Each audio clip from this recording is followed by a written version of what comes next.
I'm just popping us on YouTube as we speak. I hope that you're all very well. We are now live streaming. My name's Anna and I'm from the Tastings and Events team at the Wine Society. And this evening, we're actually joined behind the scenes by Gil from the Tastings team. So hello, Gil. Thank you so much for helping out this evening. Mahesh is actually with our Bordeaux growers on a walk around in Leeds. So he's got other tasting commitments tonight as part of the Bordeaux merchandising team. Now, thank you everyone, as I said, for joining us tonight. We've got a whistle-stop tour around the sweet wines of, I'd say, the world. We have managed to get global examples. I'm going to do my best, but there is no way I'm going to be able to cover everything tonight. So please bear with me. And one thing we're not going to cover is the football. I have already had a couple of members email to say, please don't let anybody say the score, because some of them are going to join it afterwards. So if we can all keep quiet about that. I have even shipped my husband off to his brother's house so that you don't even hear various happy or sad chants or cheers coming from our living room. So please don't mention anything in the chat. What you can do, though, is let us know where you are or what you're drinking, as I see some people already have. And please do use that Q&A button to ask any questions you might have. Gil's going to help me tonight, as per usual, and going to help feed me questions throughout the course of the night. Although hopefully I'll get lots of things covered. So let's see where we're at. Before we start, what I wanted to do when talking about sweet wines is we are going to cover the types, the styles and the regions, grape varieties, etc. Like I mentioned, slightly whistle stop in style. But I also think it's really important to go back to basics and explain how wine is made, because actually fermentation does play a huge important role in how sweet wines are produced. So we're not going to go into any equations. We're not going to talk about byproducts. The real bare bones of wine production is fermentation. And as you can see here, you have a juice, and I apologize, that was my best illustration of juice. We'll call it a must as well. And that is full of natural sugars. For anyone that's tried grape juice, you know it's full of sugar, right? We then have the process of fermentation, whereby yeast convert that sugar into alcohol. So I've put ethanol here, but various alcohols, and importantly, they create a wine. Now, sweet wines are simply a liquid product that has part of this process, but there is some sugar left in the wine, and it is as simple as that. Now, how that's achieved is slightly more complicated, but if you just imagine that every style of sweet wine has to have some of this bag of sugar, it's not real sugar, it's fructose, glucose, and natural occurring sugars, has to have some of that left in the final product. Now, how we perceive sweet wines is hugely affected by other attributes in a wine. So how acidic is it? In red sweet wines, are the tannins present? And alcohol, really important. So it's certainly worth saying that we are just stripping back to basics, and we're talking about wines that feature sugar, and there are many of them. There are also dry wines that taste very sweet, and we're not talking about those today. Dry, for anyone not sure, means wine with no sugar or very low sugar. And there are fruity styles of wine, but they are not with sugar. So you might say, oh my goodness, this is sweet, and you might mean sweet tasting. Just tonight, sugar is remaining in our wine. So when I did Port a few weeks ago, we did quite an intense diagram. I'm actually going to basically talk through all of these this evening, but I've broken them up into 3 categories because I think it is important. There are 3 different styles or 3 different ways we can get that sugar in the wine. One is by adding it. One is by concentrating the natural sugar within the grape, and one is by halting that fermentation process that you just saw, and meaning that not all the sugar is converted. So let's start with the basic one, adding sugar. Now, actually, you can't add sugar, but what you can add is you can add sweet grape juice. Now, in Germany, that can be practiced a lot for the cheap wines, and they call it Süßreserve. There are no Seuss Reserve wines currently available on the Wine Society, but what we do have is something sort of similar, which is you can add sweet things, i.e. fruit juice or sweet wine, to sherry to sweeten it up. Now, pale cream sherry, so brands like Croft, the more sort of cheap high street brands, they use grape juice. For cream sherries, the expensive ones, they might have a sweet wine produced from Pedro Jimenez in the blend. And this is actually produced using one of the techniques in the middle, the drying sensation. And we will cover that in a minute. But essentially, most sherry is born or produced dry. But what they do is they may add things to sweeten it up. And in this case, cream sherry, the high-end cream sherries, not the pale cream sherries, the high-end cream sherries use a sweet wine. So you add sweeter wine or juice in order to increase the sugars. So, hey, we've covered off our first column, the most basic of sweet wine production.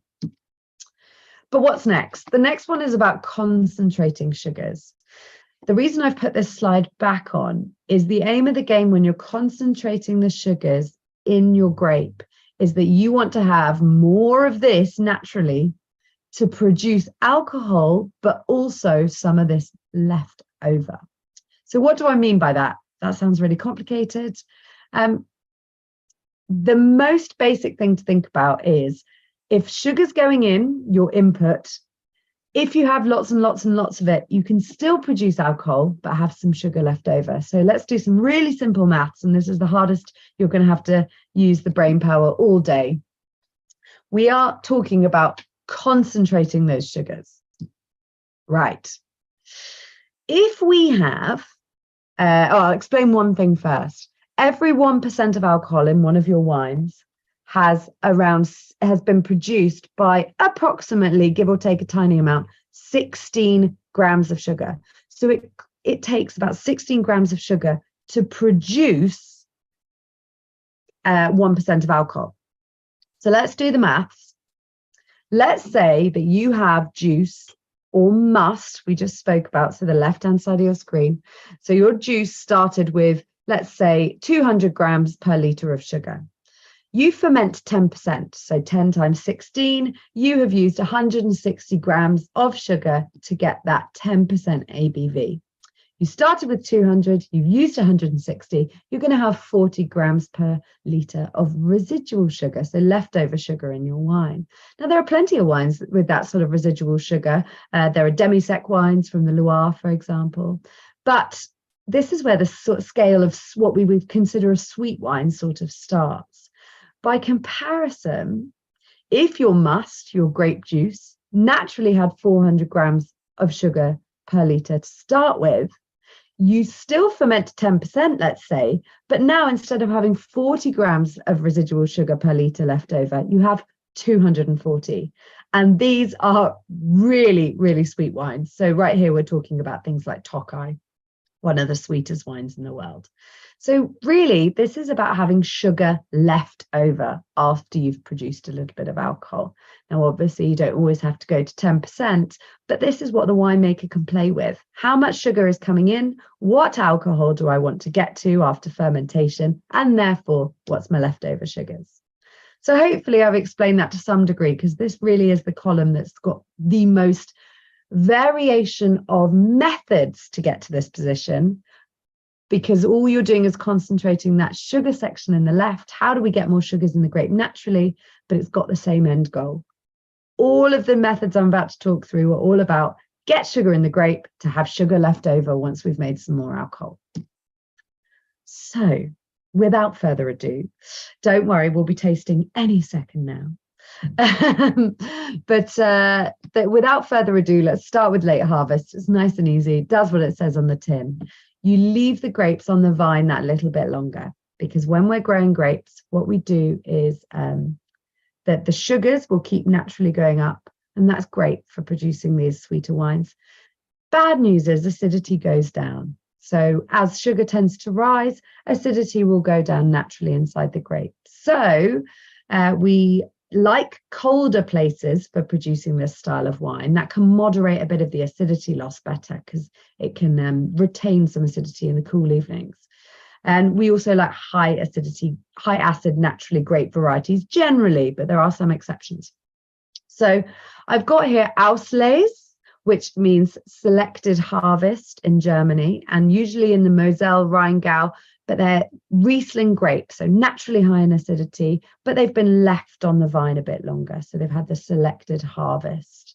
Another really similar style to that is quite comparable would be in Alsace. We have something called Vendage tardive, which literally translates as late harvest. And you can have Riesling there, but you can also have grapes like Gewürztraminer, Pinot Gris, Pinot Blanc sometimes. But really, Riesling and Gewürztraminer are our best. And I believe I mentioned to Gil earlier, we've got a couple of Vendage tardive Alsatian wines online at the moment. So if you wanted to try one of those, that's great. They are varying in sugar levels, but they're never super, super sweet. We're sort of going to go down the sweetness scale, sort of. The other grape to mention here is Chenin. I've put Vouvray. I spotted on the chat somebody had I think they might have had a semi-sweet Vouvray. Lost it now. Somebody had a semi-sweet wine from the Loire. This is where a lot of these wines come from. They will be left on the vine that little bit longer, a bit more natural sugar, but they're not being manipulated too much in any way. They've just had a longer hang time. There is also a wine that fits into a few of these categories, but I'll mention it here, which is Vin de Constance. And Vin de Constance is a South African wine, and it's made by a producer called Klein Constantia. Very historic wine. It's sort of had a rebirth because it was lost historically for a long time. Mostly it's late harvested, muscat. So they do this kind of leaving it on the vine for an extra amount of time, but also they take some raisined berries. We're going to go on to the raisining thing in a minute, but they mix them in together. So they almost steep the wine in raisins. It's actually quite similar in some ways to a Tokai, which I will talk about at length. But it's a very special wine. A few producers are starting to do it. It's my husband's absolute favorite. And it's quite special, but it's a combination of the two styles. So I thought I'd mention it now because they do use mainly late harvested grapes, but they're going to use some of the other things that we talk about shortly. So let's do drying on the vine. And Julia said only tasted Vin de Constance once. It was amazing. It is fantastic. I can't recommend it highly enough. And the winemaker Matt Day is a pleasure and a genius, and it kind of retains this beautiful acidity, but also this very, very unctuous sweetness. It's gorgeous. So let's just drop down quickly. We're going to talk very briefly about drying grapes on the vine. So this is very popular in Germany and Austria, and I've mentioned the classic two types of sweet wine that you have to really dry the grapes out: Beerenauslese and Trockenbeerenauslese. So that means berry selected harvest and dried berry selected harvest. These two wines do feature some dried berries on the vine, but normally they also have a lot of our next category, which is noble rot. So again, those two sort of straddle, which is why I've picked one. But the other wine to mention, which again I think we have one, so Gil will hopefully be able to pop it in the chat, is Jurançon in France. And the wine I think I was going to pop in the chat is not quite a Jurançon, but from a neighbour. But this particular region in France and in the southwest area produce very, very affordable, very late harvests. So they're drying to the point of raisining, and they produce those essentially, they'll be finishing off the harvest now. Jurançon harvest until November, and much, much later than Sauternes, much, much later than Barsac. They haven't got botrytis, which is what we're about to speak about. So in order for them to get the concentration, they basically allow the grapes to raisin on the vine. Really beautiful. Arguably, some don't have the complexity. Most don't have the complexity of your expensive Sauternes. But wow, what a wine. Gil's popped one in the chat now. What an absolute treat of a wine, especially it's got this beautiful freshness. The Mansain grape variety retains its acidity very well. And these, for the price, I think are amazing because you essentially leave them past their sell-by date window. So what you don't want is bad rot to affect them. So it's a bit of a risky game. You sort of cross your fingers for the entire of October and November, hoping that the grapes stay in good condition. And it's actually quite incredible. Again, in an Alsace comparison, you would be talking about Sélection de Grand Noble, SGN wines here. I'm not sure we've got any of those in at the moment, but they can be quite expensive, SGN wines. But again, they're a mixture of dried, raisined, and also botrytized. So without further ado, let's talk about botrytized. We've got 2 botrytized wines. And I have done that very intentionally because there is a commonality with botrytized wines. I'll tell you what botrytis is in a minute for those who don't know. But the reason I picked 2 is there's a commonality which hopefully you'll see, but there's also huge differences because there's lots of different styles of botrytized wines from around the world. So Botrytis cinerea, or noble rot, as it's sort of easier to say and affectionately called, Botrytis cinerea is it is a mold. In fact, I've got photos, so let me show you them because they're good photos today. This is the different levels of mold in German grapes, and I must thank Ono Club and Justin Knock MW. I've nicked this picture today, but it was too good. I couldn't not steal something with pride. And you can really see the different levels. So in German sweet wines, you have dry wine here, Cabernet or Spätlese, which means sort of late harvest, but not sweet necessarily. Those grapes look healthy and lovely. And then we have Auslese, which is those selected berries that we spoke about.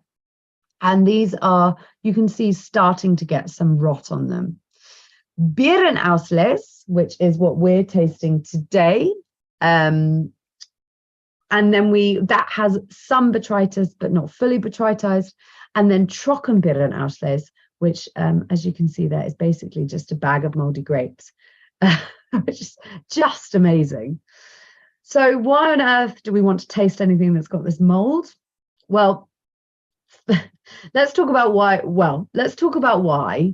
The reason why is, let's stop it there and then I'll show you. So I have got some more pictures in a second.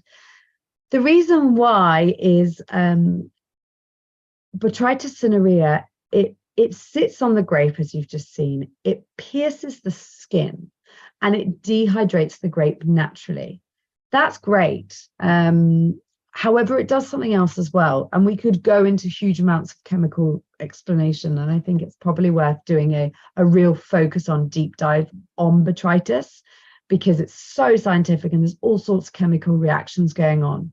But essentially, firstly, that reduction in water content means that those grapes have higher relative levels of sugar, higher relative levels of acidity, and more flavor compounds. But the other thing that's going on is there is actually a reaction and a change in the metabolisms going on in the grape that give character to the wine. So not only are they a lot of, well, all actually, arguably, all of the steps that we've been looking at other than this one, they all serve to just concentrate and increase the natural grape sugars relatively in the wine, right? This one actually adds a flavor as well. So it does produce, arguably, undisputedly, it's a silly sentence I just said there, but really, I think most people would say the finest of the sweet wines, with good reason, because not only have we concentrated, we've added flavors as well. So I wanted to put them side by side because they are 2 different grapes. So we've got Riesling, and then we've actually got 100% Semillon. There's an error on the website, which I'll mention in a minute. We've got Riesling and Semillon. We've got 2 different countries. We've got 2 very different growing environments. We've got slate for the first wine, limestone from the second, the very, very steep Mosel banks for the first, and then the sort of flatter Barsac rolls, should we say, on the second, sorry. We've got 2 very, very different alcohol levels. I'll explain why in a moment. But put it like this, there is nothing about these 2 grape varieties that's similar. Stainless steel, oak, you name it, it's been done differently. They are opposites. And yet the reason that they are sweet is in common. So hopefully when we taste them side by side now, you'll be able to pick out some shared features, which I love. I think for a blind tasting exam, botrytis is a dream. You know the moment you smell it that you've got it. What you don't know is necessarily where it's from. That's when you have to dig a bit deeper. But botrytis wines are also pretty much always expensive. So I've told you all the good stuff. I've told you about those extra acids, extra sugars, extra flavors. But why are we paying so much for them? Well, all of that extra stuff and lower liquid means really low yields. So some of these wines, the Riesling will have a slightly higher legal yield. But for example, the Sauterne, well, it's a Barsac within Sauterne. The Barsac might have as little as low as 15 hectolitres per hectare. If you want that put in real perspective around the rest of Bordeaux, even your finest red Bordeaux will be 3 times that easily. So you can produce 3 times as much of your finest Margaux red wine, for example, as you can from your Barsac for the same area of land. So relatively, they're not that expensive if you compared like for like with other styles. But they went out of favor. They're coming back into favor. So, but they've held steady on price, particularly Sauterne. So they are a really good wine to buy and enjoy, and they're not necessarily an investment wine. The other reason they're so expensive, though, is because they're quite vintage variable. So you need a good location. We've got 2 wines from relatively steady locations here. We've got the Moselle, which you need the water and the mist and the river, and we've got our Barsac as well. When I show up a map, I'll explain why both those places get this experience. But you need wet mists in the morning, dried up in the afternoons, and you don't always get it every year. And some years you also get the bad rots. So we have to pay for it. We have to pay for the risk that the winemaker's taking. So let's taste the German wine, and then let's taste the French wine as side by side as I possibly can. The beer and Auslese we have today is from the Mosel, which is this grey section here. It's made by arguably the king of Riesling, Ernst Lüssen. The yield, so the production amount for this wine was about, it says on the website, or actually I think it says in an interview, half of what they could have been if the grapes hadn't been rotten. Mentioned already, it's Riesling, that really amazing high acidity. And it's a combination of botrytis and raisined wines. So there are some raisined wines in here, but vast majority is botrytis. Legally, Beeren Auslese and Trockenbeeren Auslese have to be harvested by hand, but so do Sauterne, Barsac, Tokaj, Monbazillac even now has to be hand harvested. The reason is you have to walk through the vineyards several times and pick up the perfect, sometimes bunches, sometimes grapes. It depends what you're doing. I mentioned already that German styles of botrytis wines with Riesling won't oak their wines. I've actually never tried one. I know that there are a couple who exist, but very, very rare. The idea for the Riesling is to concentrate on the purity of fruit, the ageability of the Riesling grape. So Marcel has put this at 2026. So it will go might go a bit longer. And then just as the places to buy these wines, the Moselle, which we're tasting from today, gives you an amazing sort of linear, crisp, pure style. And the Rheingau is the second best, and it's a little bit fuller. Approximately, if we want to do a like for like, approximately this wine has about 140, 150 grams of residual. The Barsac is not far off, so they're relatively similar. But here, 7.5% alcohol. We didn't, the techniques used to grow the grapes in Barsac are very different. The soils are very different. The weather is very different. So we can get 140 grams per litre at 7.5% alcohol here. So let's have a smell. I'm conscious some of you must be really waiting if you're tasting along. So I am sorry, but it's much more fun to taste these next to each other and understand the full picture. So for me, it's got a kind of lime leaf, apricot, a bit of honey. It is quite lime leafy, actually, more so than I was expecting. I was expecting a bit more of the lemon curdy smell, but it's actually much fresher than that. It's got some dried pineapple, some dried mango. It's actually quite mineral as well on the nose. I know anyone that knows my tastings knows I hate using that word, but let's call it stony, wet stones. So how do we compare it with our Barsac? I'm going to taste them in a moment as well. I just want to do nose first for good reason. Because once you've gone on the hierarchy, it's quite hard to come back to the 7.5.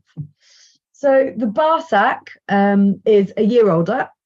Now it is a year older. The colours are so different. If anyone is tasting side by side, the Barsac's practically golden. Now it's produced in noble rot heaven.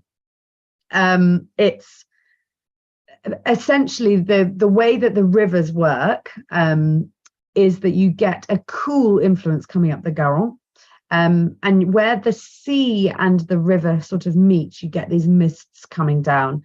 The best, you do get sweet wines produced in the centre here in Entre-deux-Mers, but the best are certainly the Grave Sauterne area. Barsac, for those of you who don't know, is within Sauterne. So a Barsac is a Sauterne, but you can label it as a Barsac. You can't do that the other way around. Rules are very different here. 13% alcohol is the minimum in Sauterne. This is a 13.5.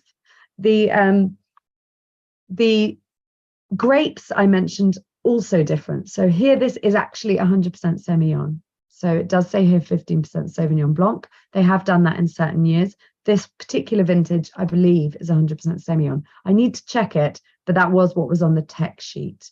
Now, you can also add muscadel for aroma, but this producer, Denis Dubourdieu, was the original producer of Chateau Cantegril, and he specialised in this particular duo, so less muscadel for them. Muscadel just tends to add sort of a like floral character. But I actually think from the nose, this is 100% Semillon.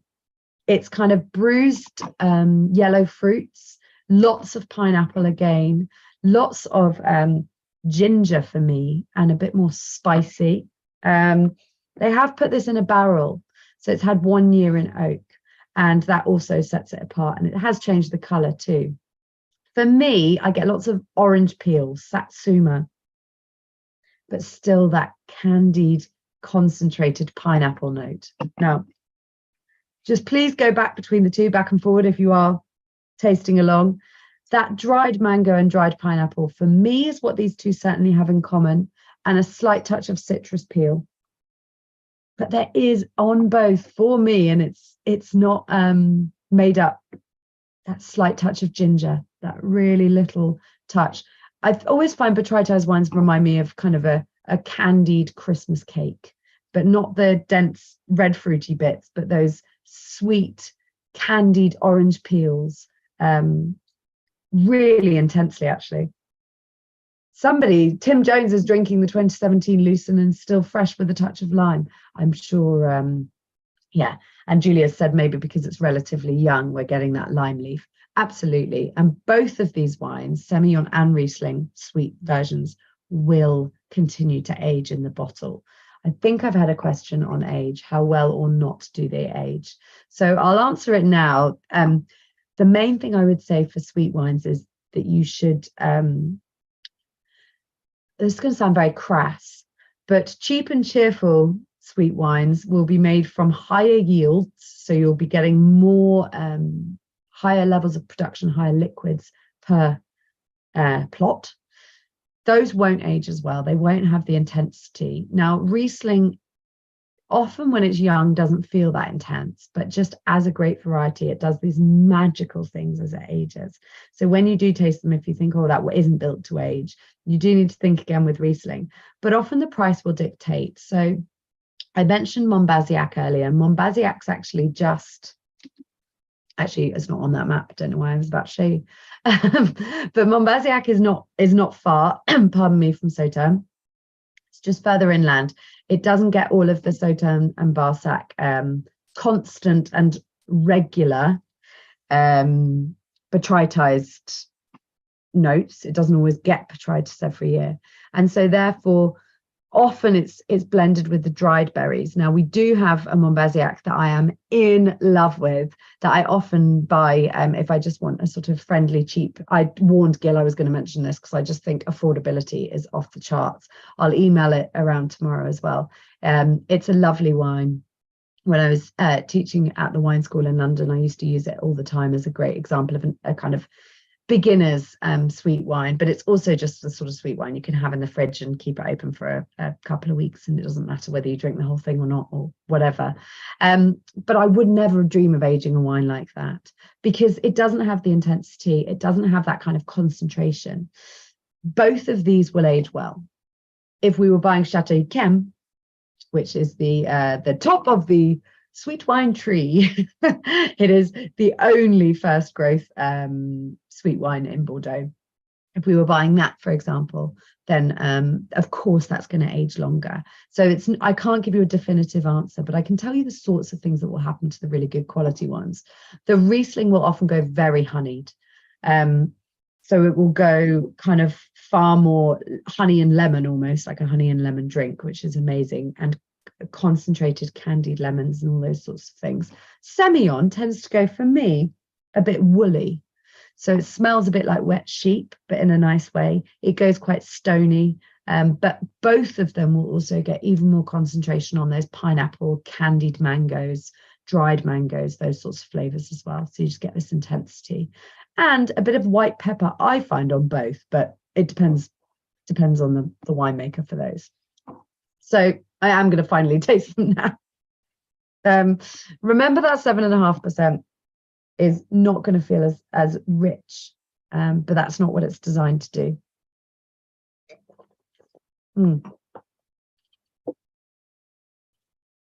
I haven't tried that wine for a while. My gosh, I forgot how good that was. It's got the lovely freshness from the Riesling. It's very floral on the palate, actually. It's got even more candied pineapple that's really coming through, and it's lovely, lovely. And again, those candied citrus fruits, the satsuma, etc. And the second one,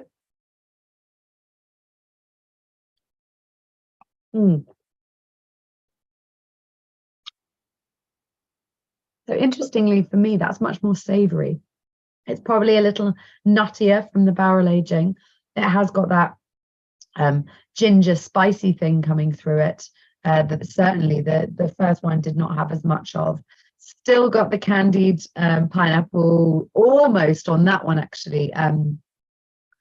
Ginger that you get on cakes, sort of sugared ginger. I don't know the name for that. I'm sure Remember will know. Absolutely incredible. So both of those will go, in my opinion, a long time. It just depends how you like the wines, because they're drinking beautifully now. Both of those will pair well with almost any fruit dessert. I personally love them with lemon-based desserts. And yeah, anything with a bit of fruit on those two. Fruit's your friend on those. So let's quickly touch on some other botrytized wines and what makes them different. I told you I'd have more botrytis pictures. So probably the most famous, so I think this is Chenin. I'm not actually sure it is. But Coteau de Léon, I already mentioned earlier, beautiful. It's right next to the Léon estuary, as opposed to Vouvray in the Loire, which is not near water. So Coteau de Léon, even though it's made from Chenin, is not, the Vouvray is not botrytized. Coteau de Léon is. And great high acidity on these wines, because that Chenin has the natural high acidity. It's a little more appley. They are often oak aged, very complex, and really good value for money. Tokai. Tokai is probably, I would argue, after Sauternes, the most famous sweet wine in the world, if not the most sweet wine. I think most people have probably heard of Sauternes, but Tokai is just this enigma. It is very expensive. It's made from a combination of rotten and raisined. Sounds horrible, doesn't it? But botrytized and dried is probably a nice way to describe it. I call them rottened and raisined because it helps me remember. But they handpick just as they would have done for these wines. But here there's something slightly different.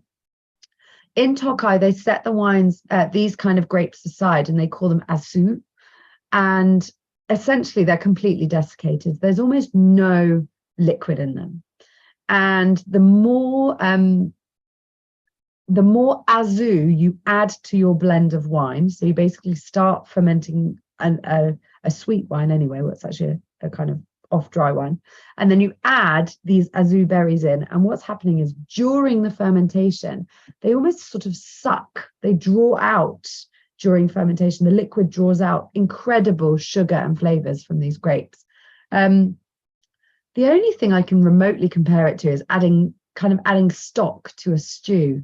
If you've got your liquid, if you add one of those stock cubes or balls, whatever it might be, just to intensify the flavors.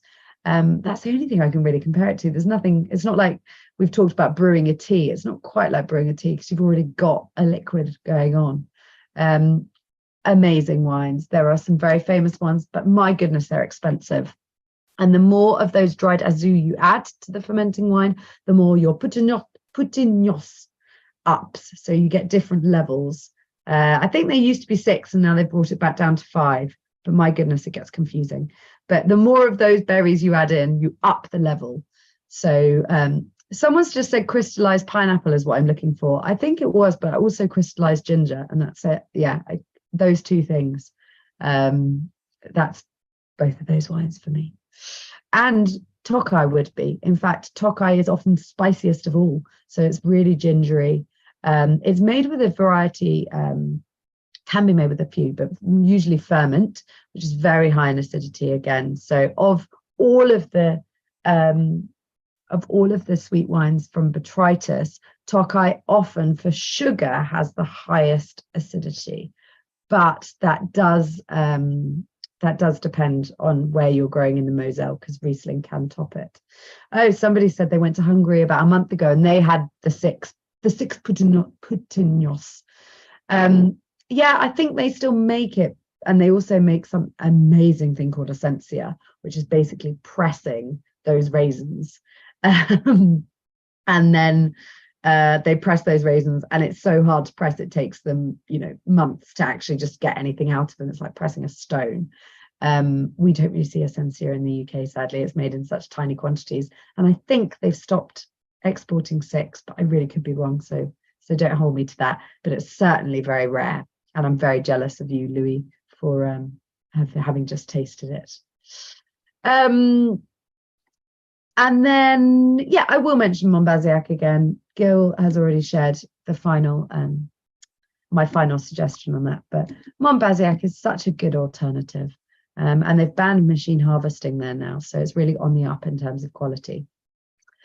Before we move on, I've had somebody ask about whether Sauterne with Christmas pudding, or sticky toffee pudding would be good, and that actually would a Moscatel from Portugal be better.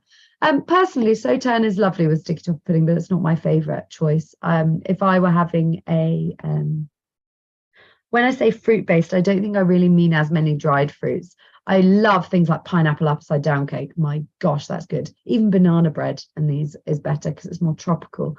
I think your idea of a Moscatel from Portugal is great. We're actually just about to move on to some other wines that I think would also be very good if somebody is having Christmas pudding. Sticky toffee pudding I'll come to in a minute, because I think our final set of wines might be a good match for sticky toffee. But certainly this next batch, the drying grapes off the vine, the drying grapes off the vine produces like a raisined flavour, as you would expect. And for me, those are really good. Your Moscatel de Sebutals from Portugal are often used, are produced using this method. And for me, that would be a better match. I think if you've got a wine that is literally coming from raisins, then as long as those raisins started life as a special tasting grape variety, chances are they're going to go really well with foods that have dried, desiccated fruits in them, such as raisins. So, and yes, Peter has just said it likes to serve Sauterne, providing that they're not the sweetest, with cheese. I love Sauterne and cheese, and you've actually hit on something, Peter, that I haven't mentioned, which is the sweetness of Sauternes because it is very variable. Historically, it was a smaller bracket, but they have increased the bracket. It was lower. You can now, I believe, be 120 to 220 grams per litre final sugars. So I mentioned that our Dr. Lucen was 140. To put it in perspective, well, most Sauternes are going to come in at around 135, 140. So this is actually, and I think this probably is around 135. It's probably got slightly lower sugars, but you actually can go much, much higher. Not many producers do. And I think most people see the more refined lower end or lower half of that bracket as more interesting. So yes, and those ones are great with cheese. I completely agree.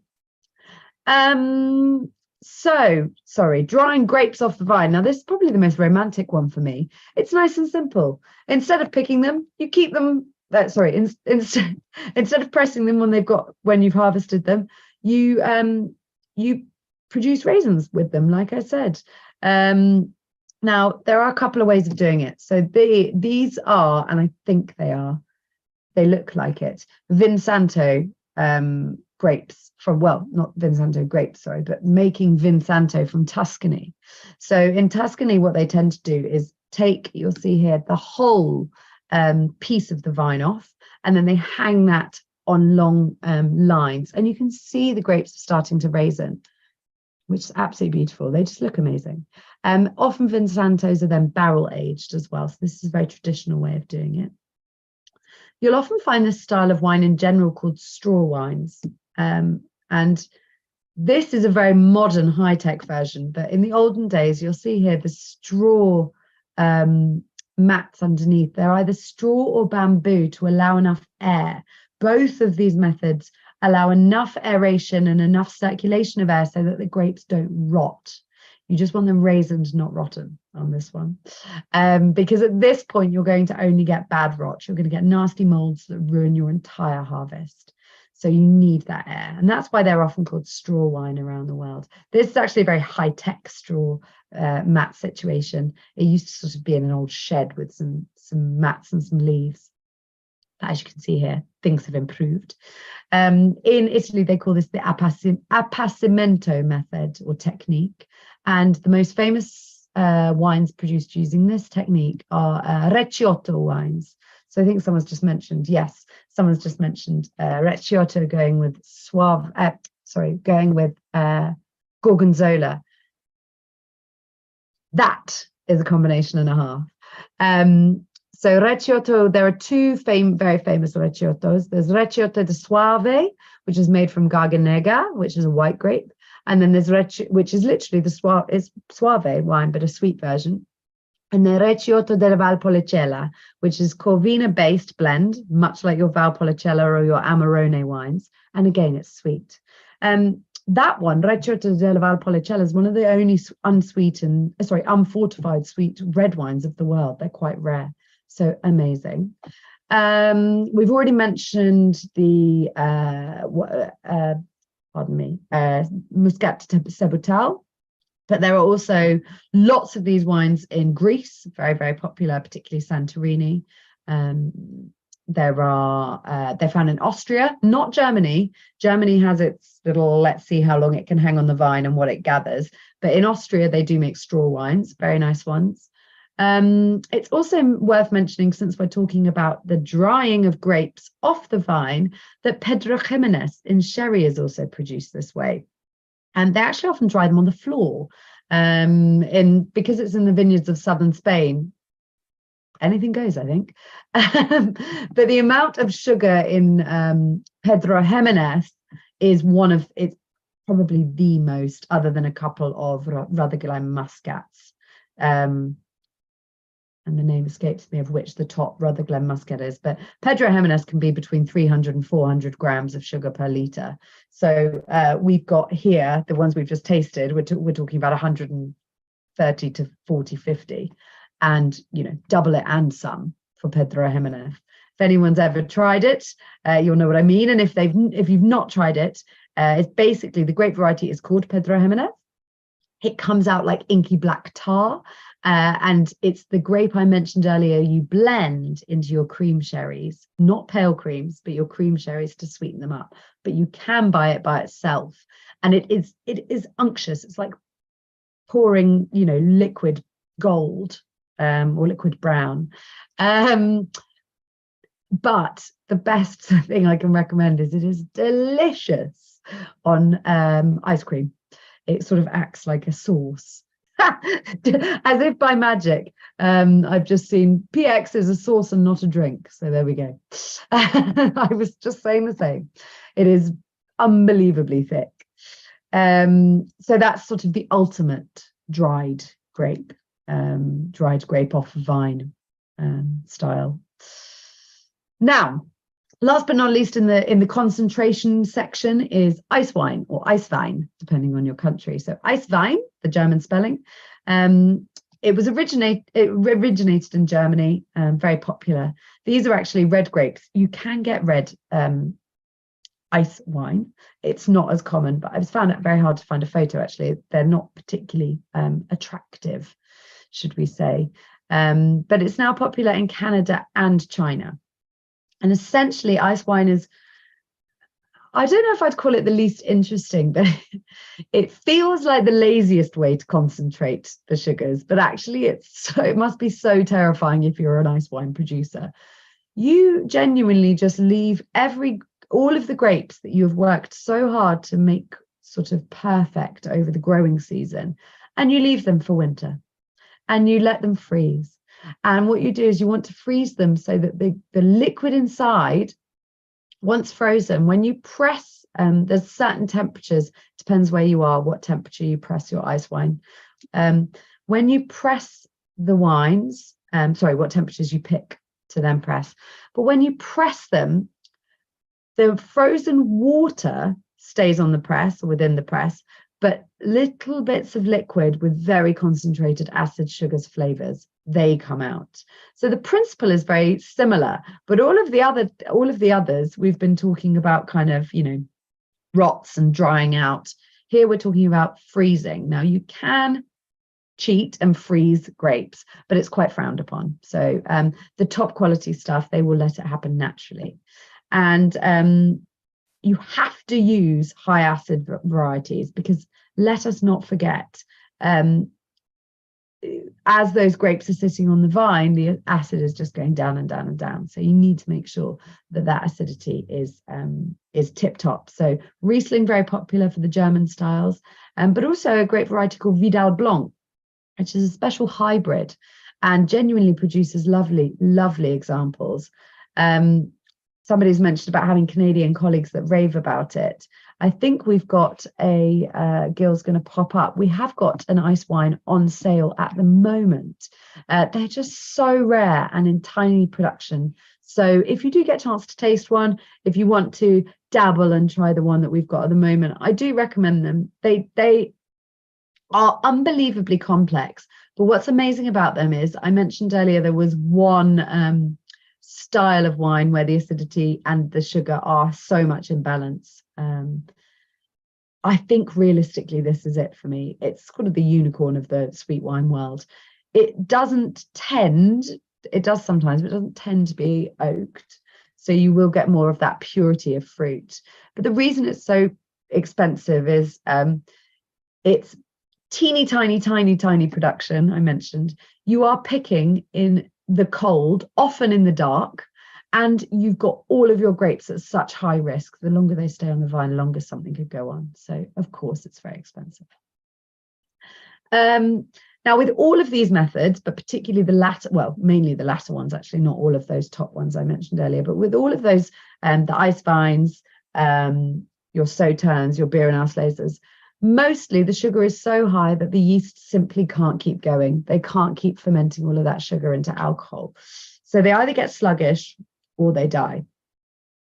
But if that's not going to happen, if the fermentation isn't going to stop naturally, there is one final way we can do it: interrupting fermentation. Now, I never know if this is a really good example of, or explanation, I should say, of this, but interrupting fermentation, I feel like the producer has the most control about where on the weighing scales they're going to end up in terms of sugar and alcohol. The reason I say that, I'll try and do a little example, a little interpretive dance. At the point you start fermenting, you have lots of natural sugar. Oh, lots should be that way, silly me. You've got masses of natural sugar. You've got a heavy weighing scale on one side. And on the other side, you've got no alcohol. As that sugar is being converted, obviously that tipping scale is changing. So you'll get into a point where your alcohol is going up. I'm sure this weighing scale's made things worse, but you get to the point where your alcohol is going up and your sugars are going down. You can almost just press the button at the point you want to say stop. Now, you can stop and produce a lovely, simple, easy drinking wine, like a white Zinfandel or a Rosé d'Anjou, but there are others, that will use a combination of earlier steps involved with this to stop the yeast doing their job. Now, the ways you can do it are adding sulfur in the form of sulfur dioxide.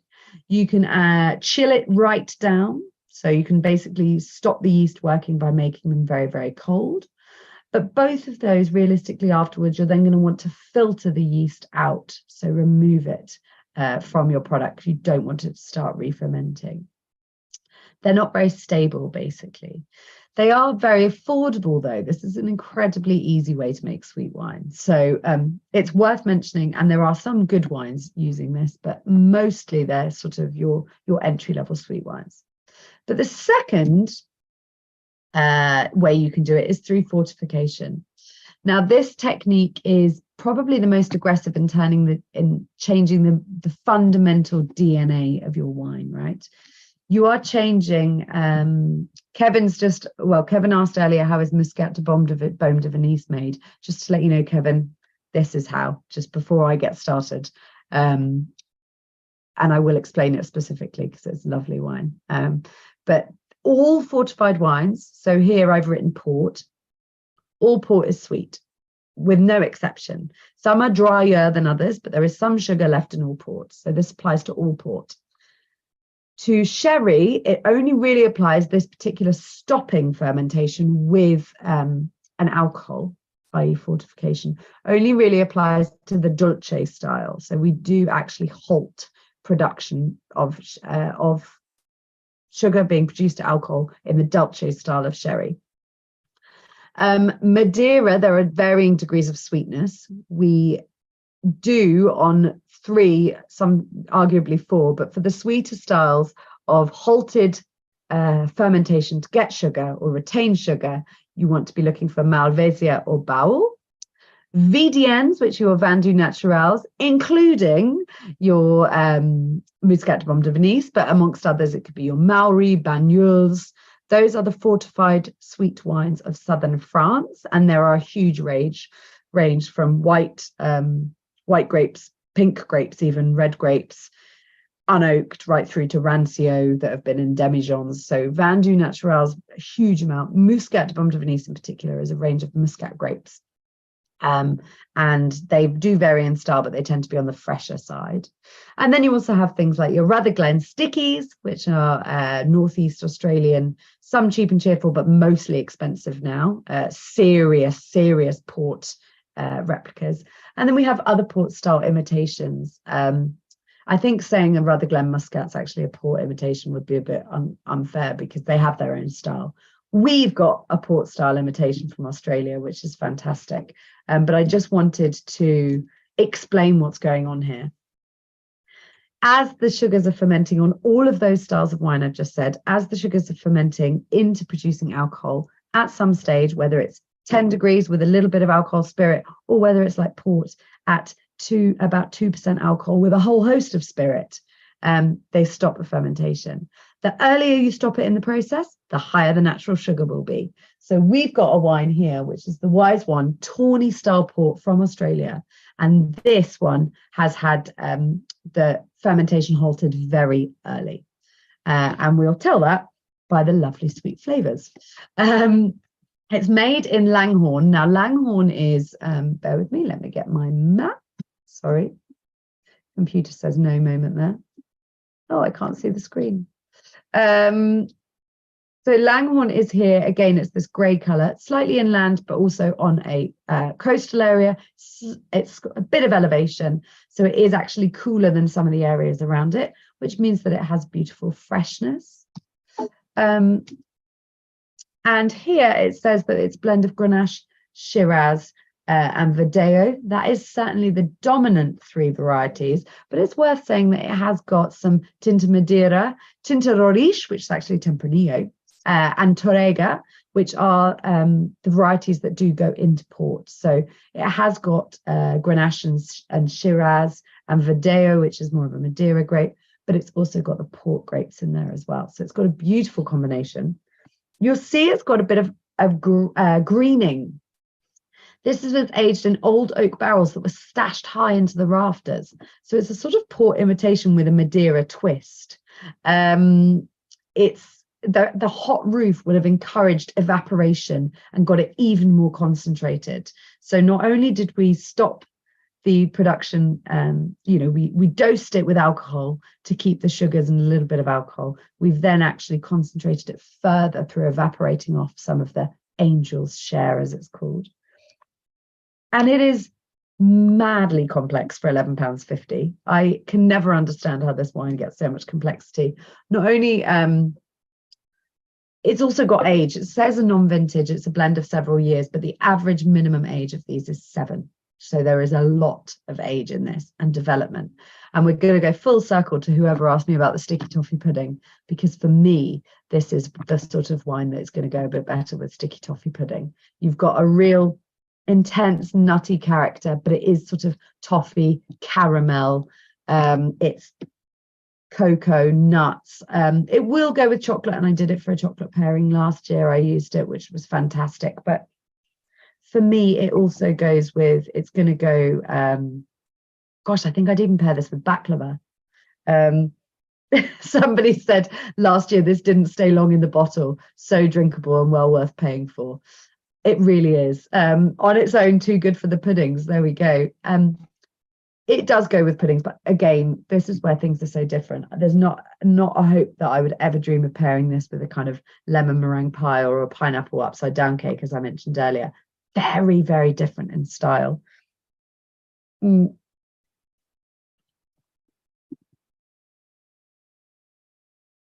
the main thing is, not only are the aromas very different, we've now really upped the ante on the alcohol levels as well. So port, I think that's why they call it a port style. Ports are 18% and this is 18%. This, they've also said it's wise one tawny, but I think really it's a combination of a port and a Madeira. If you're so inclined on either of those wines, it's fun meet in the middle wine. But what's fascinating about it is it's got a little bit of fire from the alcohol, but it's not an unpleasant fire. It's balanced unbelievably well with very high concentration of flavors, and that's sugar.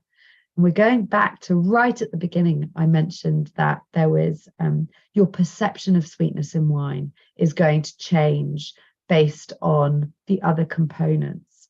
Now, there is so much sugar in this wine. It's packed.